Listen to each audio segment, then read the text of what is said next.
Hey, hi, hello, and welcome to the show. My name is DDare Bionic, if you did not know, and I am black. With another video.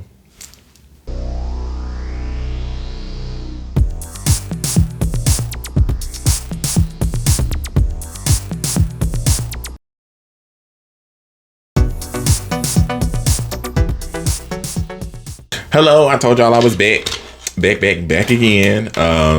I'm trying to get myself back into the swing of filming videos more frequently. So if they don't come out as often as they used to, bear with me, but I promise I am back.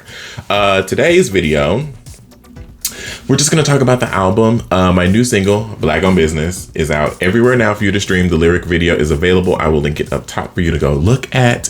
I put my heart and soul into that song, into the video. The lyric video is really, really cool. And yeah, I'm teaching myself new things every single day to make these lyric videos and like editing and all kinds of stuff. Like I'm sure y'all already know, but I am a one-person team. So I'm my manager, my editor, my photographer. Sometimes my partner is my photographer. Sometimes he is also my manager. I'm the artist, I'm the label, I'm all the things, as many of us independent artists are. And I'm really excited about the things that I have learned over the years and taught myself. That's not what this video is about, but I'm super proud of all the things that I've been able to do just on my own, just by being like, okay, how does this work? So don't stop believing in yourself. Don't stop learning. Always be a student. That is like rule number one in the book of being an artist or creative. Always be a student, no matter how much mastery you have over something. Always be a student. Always be learning. Okay? I didn't know I needed to drop bars today, but I needed to drop bars. But yeah, I'm going to talk a little bit about the album, Unbitter Heart. I'm going to talk about the track list, which I posted that video the other day. I actually posted it on the day I came back to social media as a little teaser for the album. And I'm just going to talk about what led me to the album title. I think I had talked a little bit on here about it being called something else, and we'll talk about all of that in this video.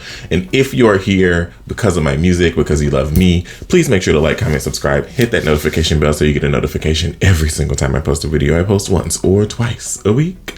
Make sure to hit the links down below to find all my social media, all that good stuff. You know how it goes. Leave a comment down below. Tell me how excited you are about the album. Tell me what track is going to make you the most excited of the ones you've heard: Pandemonium, Melanin, and Black on Business.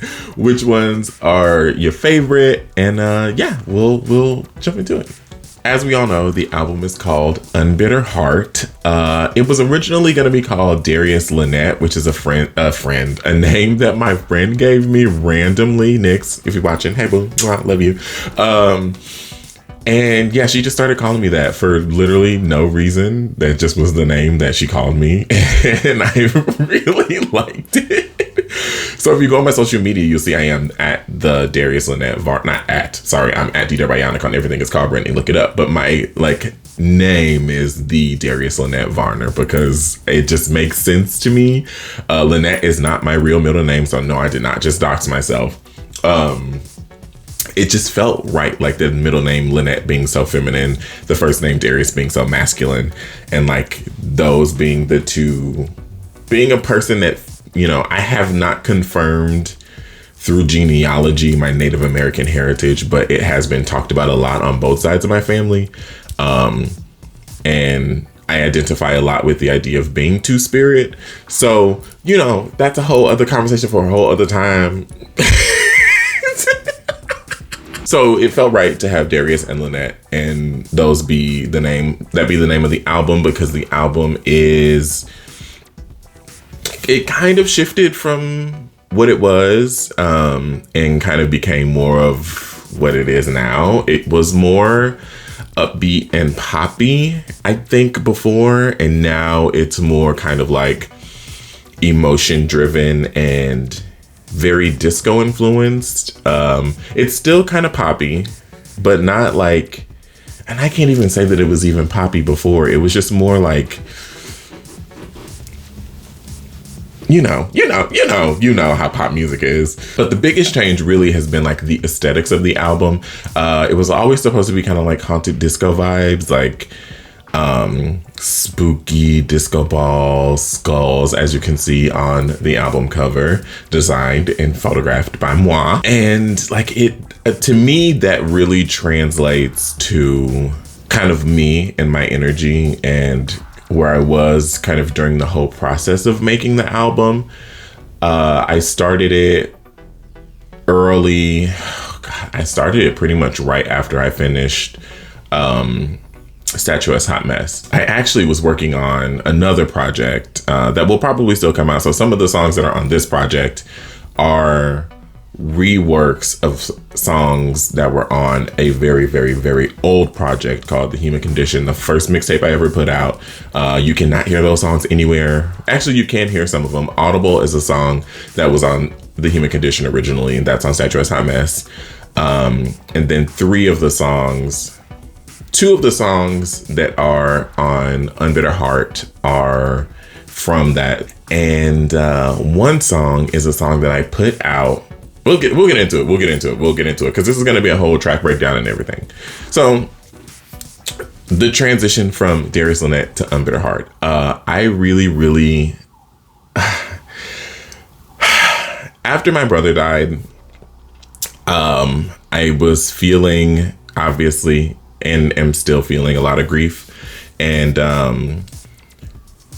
Darius Lynette didn't feel right. Like, it didn't feel like the album anymore. It didn't feel like the energy that the album was giving.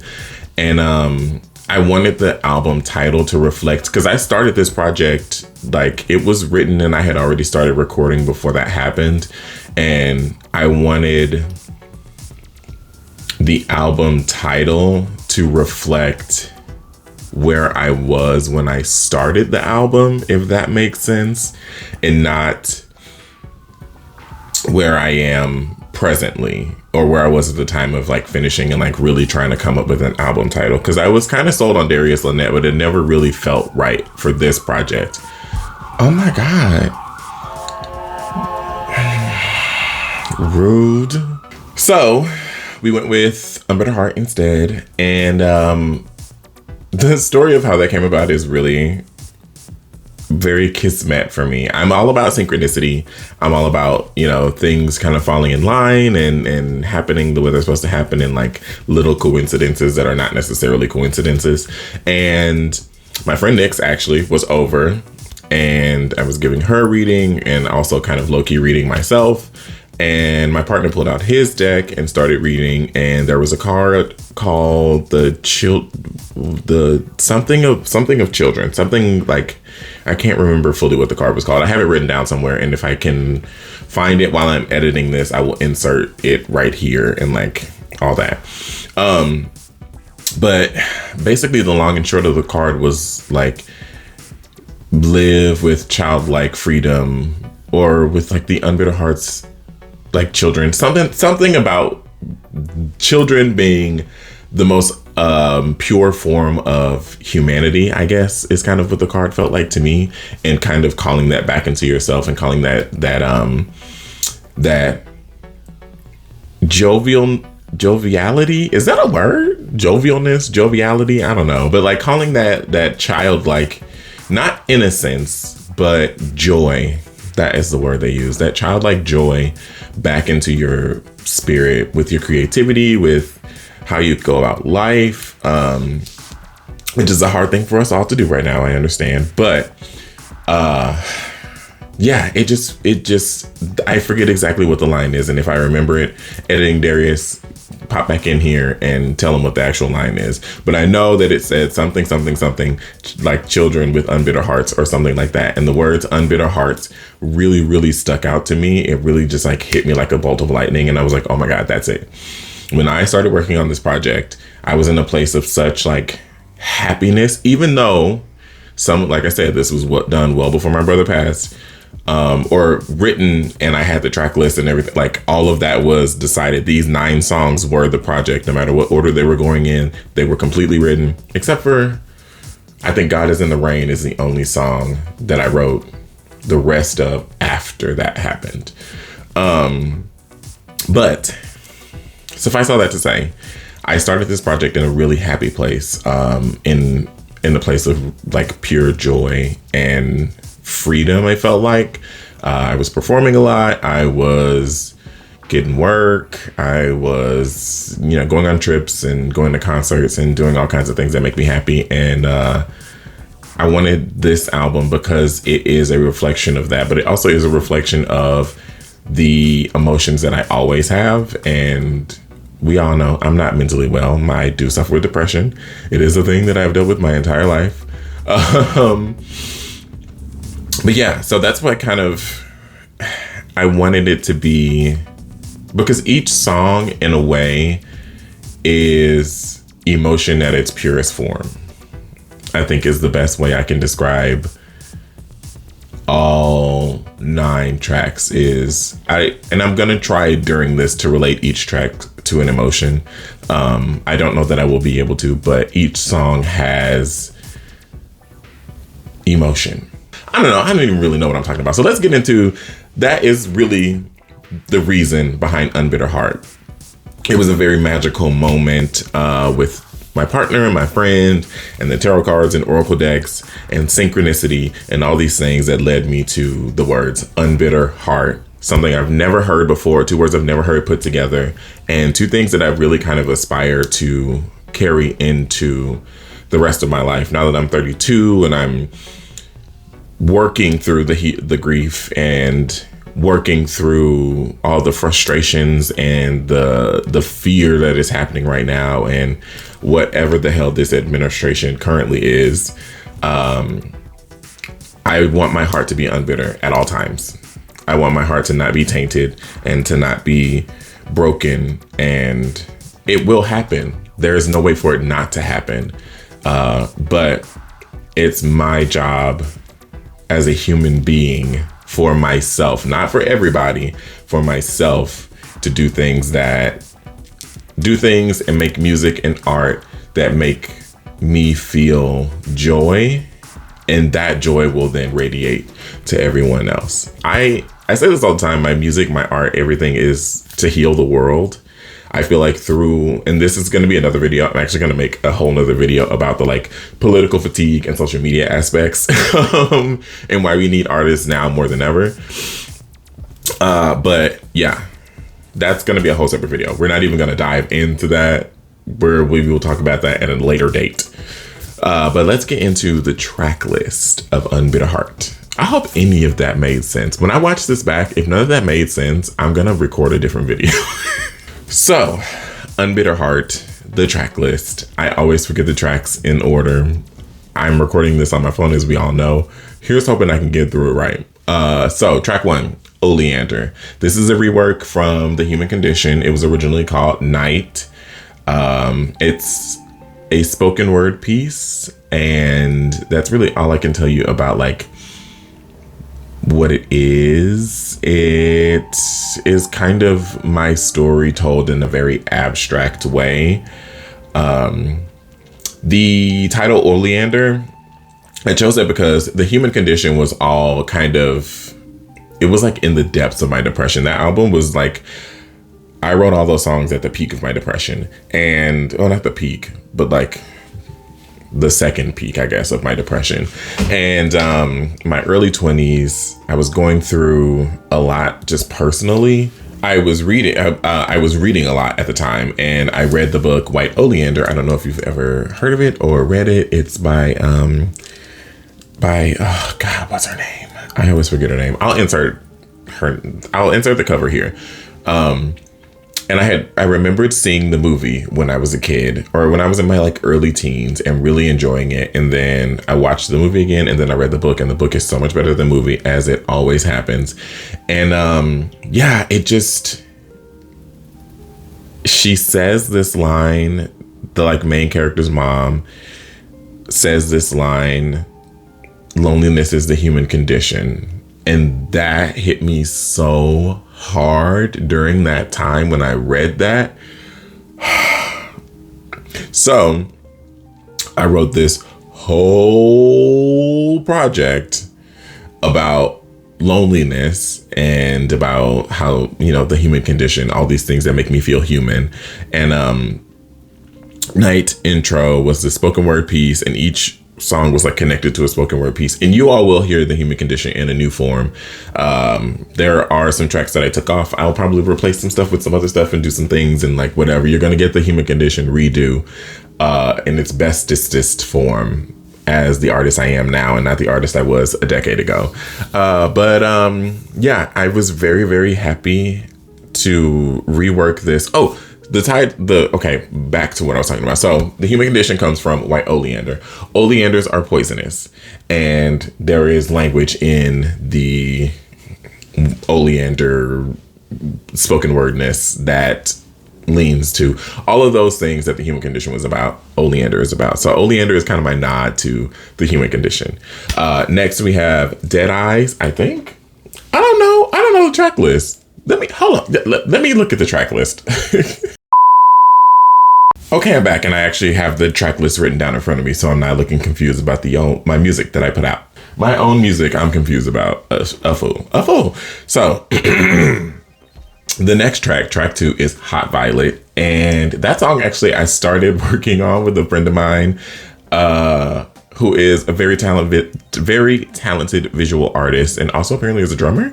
And we were just kind of joking, hanging out at her place, laughing. And we kind of talked about this song that just like randomly was called Hot Violet, and kind of left it untouched for a long time. And then as I was working on this project, I was like, ooh, I really want to have like that disco feel. And this song has always felt very disco to me. So I went back and I wrote it, and I produced this really like glittery, sultry beat. And of course, with me, there wouldn't be a song without an extra layer of meaning. So if you just listen to it, it just sounds like a sexy song that's just kind of like sensual and like, ooh, but really what it's about. So Hot Violet, purple, colors on the purple spectrum are like colors of royalty. And there is the art of wabi sabi or kintsugi, I believe it's called, where they, in Japanese culture, they fill the cracks of broken pottery with gold, and more luxury, more beautiful. You are not broken. You can heal and be even better than before. Purple is the color not only of royalty, but also of spirituality and an invocation of spirit. And it's about like the joy I get when I perform, and the joy I get when I like am making clothes and being creative and doing art, and how art is my invocation of spirit. So that's Hot Violet. It's very beautiful. It sounds like glitter. And I believe in one of my blogs, you can hear me asking Tazu, my technician, to be like, I want this song to sound like glitter, if that makes any sense. And he understands me in a way that I don't think anybody else creatively understands me. And I love that. And that is why we will always be collaborators. I love working with that man. He's amazing. Tazu, if you're watching, I love you. God Is in the Rain. This is the only song that I still had some of to write. It's the last song that I wrote for this album.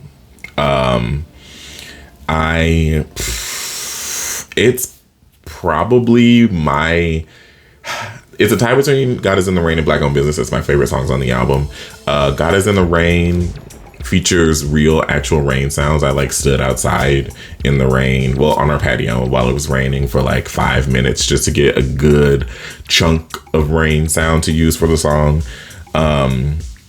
It's about my trauma. It's about my past. It's about my future. It's about mental illness. And yes, it is a reference to V for Vendetta. My friend Jeremy actually caught that, and not in the way of like the song is a reference, but just that line. Ever since I saw that movie, I've always thought every time it rains, God is in the rain. And that has really meant so much to me. I'm not like a super religious person, but I do believe in the cleansing of the world when it rains. It always tends to rain at times where you need like to wash things away. So that's why God is in the rain. God is washing things away. I love that song. I think my voice sounds the best singing wise on this song. I do some things that I have been afraid to do with my singing voice for a really, really long time. And yeah, I think this album is the album where I show the most growth with my vocal talent and believing in myself, because I can sing. I am a singer. I have the ability. I'm good at it. I'm not like Beyonce or Whitney Houston, or, you know, I'm never gonna be a vocalist in that way, but I do have a very nice voice and I do like to use it. Next track we have is Dead Eyes, another relic from The Human Condition. This song is all about being out in the world. It's kind of like on the last track on Statuesque Hot Mess called Human Condition. Another nod to The Human Condition. Listen, everything, baby, everything has got to tie back. But it is kind of like that in... Basically, it's a song about people don't look you in the face, people don't look you in the eyes, and you can smile and be chipper and happy, but if they really paid attention, you're broken inside. So that's really the long and short of that song. Panic.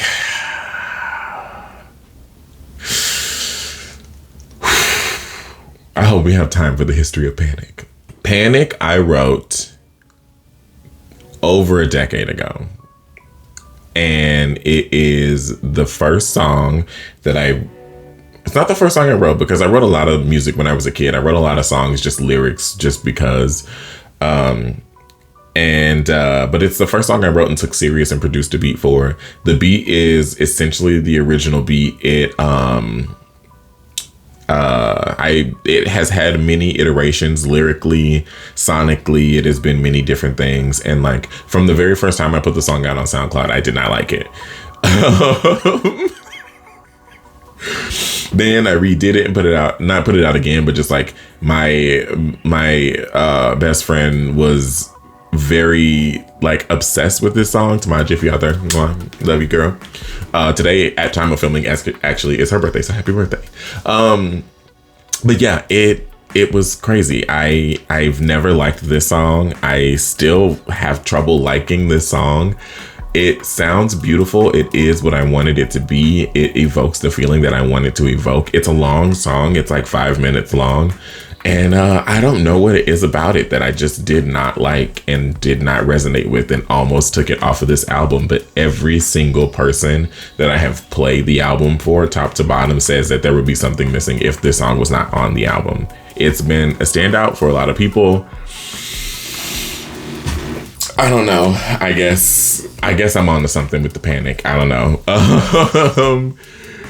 So that's that. That's Panic. It is finally making its worldwide debut. I am very happy with it. I do like it. I still sometimes I'm like, what the hell? This song is over a decade old. How did it get here? I don't know. Next we have Pandemonium, which has been a single. It came out last year. You can stream it now at the link down below. It is my pandemic song. So this song was originally supposed to be on Statuesque Hot Mess, and when I went in to record it, it just didn't feel right. It wasn't resonating with me. I couldn't get the timing right. So I scrapped it, and then I brought it back for this album and did some little workshopping, reworking the lyrics, and it just felt so good. I put it out as a single. And it's called Pandemonium because that's what I was calling the pandemic. The whole time I was like, yeah, you know, we in a pandemonium, y'all. And it really is like my love letter to the pandemic. And let me explain. Calm down, because I know y'all just got mad when I said love letter to the pandemic. What I mean is that time at home was so good for me as a creative. I discovered so much about myself. I wrote so much music. I filmed a music video in my bedroom. It was kind of like the start of me taking charge of my career and really being like, you know what? I don't need to pay somebody to do something for me. I can't afford to anyway. I can do these things and make them look quality. And I have these skills and abilities that, until I can afford to pay somebody to make a music video for me or a lyric video for me or photo shoots or whatever, I have this skill. I have the ability.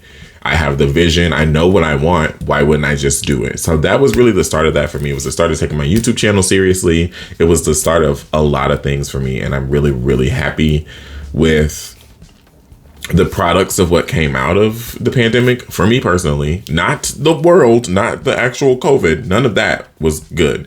And that is also the story of the song, is like a lot of people either didn't make it out of the pandemic, or didn't the pandemic was really hard for them being stuck at home. And so I feel bad sometimes. That's literally the lyric. Sometimes I feel bad. I like the beat and what it does to me. Sometimes I feel bad when I talk about how good the pandemic treated me. And so I dance to the pandemonium. So I just like keep writing songs and, you know, making music and taking all those things that I gained during the pandemic with me. So that's Pandemonium. And I really like the meaning of that song. Next up, we have our controversial yet brave song. This song is called God Hates Fags. I can say it because I am an F slur. And this song came out of rage. Remember I said I was going to try to associate each song with an emotion literal minutes ago? But this song came out of a deep, deep rage. There are two songs in my life that are written out of rage. A song called Clickbait that I wrote with my friend Jazz when we were doing our Same Difference YouTube and music stuff. And that song was inspired by the Orange Man and his political choices that were happening at the time. And then this song, also inspired by him, and the overturning of Roe v. Wade, all of the attacks against trans people and queer people and people of color, Black people and Hispanic people specifically. And it's never been more timely than right now. Lyrically, it is a middle finger to conservatives, to people who hate trans people, to people who voted for that thing. It is my response to, I don't usually get super political in my music. I am a political person. I kind of have to be. I'm Black and I'm queer. Like, my life is a political statement. But I usually try to keep my music dancey, about emotional things, about like real life, personal affecting things. And that was a real life, personal affecting thing to me. I have nieces, I have sisters, I have a mom, I have nephews, and I have cousins and friends and other family members who are women who deserve better than what the world is giving them. And this is my like, no, actually, you don't get to, we see all that you are, we know all that you are, and you don't get to keep us down. So that's God Hates Fags. And I called it God Hates Fags because I wanted people to feel uncomfortable. I wanted the conservatives to hear the song and know that's what they sound like. I wanted the queer people, the people who get the F slur yelled at them from cars, who get attacked. I wanted them to have a protest song, an anthem. I wanted them to have something to be like, you know what? This song turns me up. This song fires me up to get ready to fight the fight. So that's GHF. That's my protest song. That's my fight song. Next, we have Melanin. So the last three songs really are like my three identities. So God Hates Fags is like my response to the political climate. Melanin is my action. It's my proudness of being queer and Black, because if it weren't for Black trans women, we wouldn't have Pride. Black trans women have always been at the forefront of everything, making moves, making waves, fighting for our rights. And the Black, like, queer scene, ballroom culture, this song is a nod to that. So I'm so proud and honored to have my friend Lana J, who is a Black queer woman, on the song with me, talking our shit. which you have heard. The song is out. You can stream it everywhere you stream your music at the link down below. You can go to my website and find it there as well, DDareBionic.squarespace.com. There's also a link down below.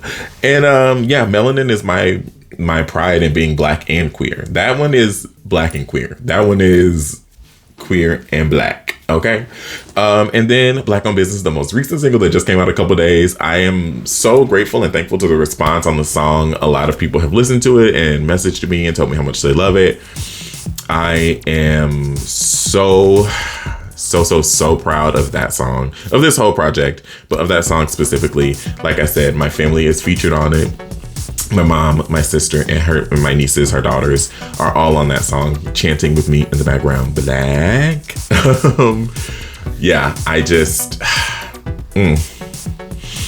I'm so honored to have that song be what it is. Please check out the lyric video. It'll be linked up above. I don't remember what I was talking about, but I am so proud of that song and what it means, and the fact that it is out for you to stream everywhere and the lyric video is out for you to watch. I just absolutely love it. And yeah, that is Unbitter Heart in its entirety. I'm so excited for y'all to get this album.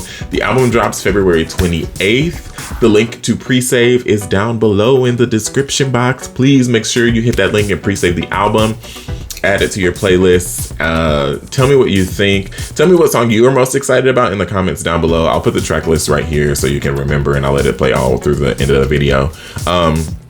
Let me know what you think. Let me know what song you're most excited about. And if you've heard the album, because there are a few people that will watch this that have heard the album, let me know what you think. Comment down below. I love you all so much. Like, comment, subscribe, hit the notification bell so you get a notification every single time I post a video. I post once or twice a week. Make sure to shop my merch on my website. You can shop my merch on my website. I think it's all set up. If you have an issue, send me a DM on Instagram at DDare Bionic. I'm at DDare Bionic on everything. It's called branding. Look it up. I love you. I mean it. Bye. Okay, so I'm so sorry, but it feels like there's an eyelash in my eye. And like there usually is, because my eyelashes are freaking crazy. They do all kinds of stuff. Like I have an eyelash that grows literally straight down into my eye. It's crazy. Anyway.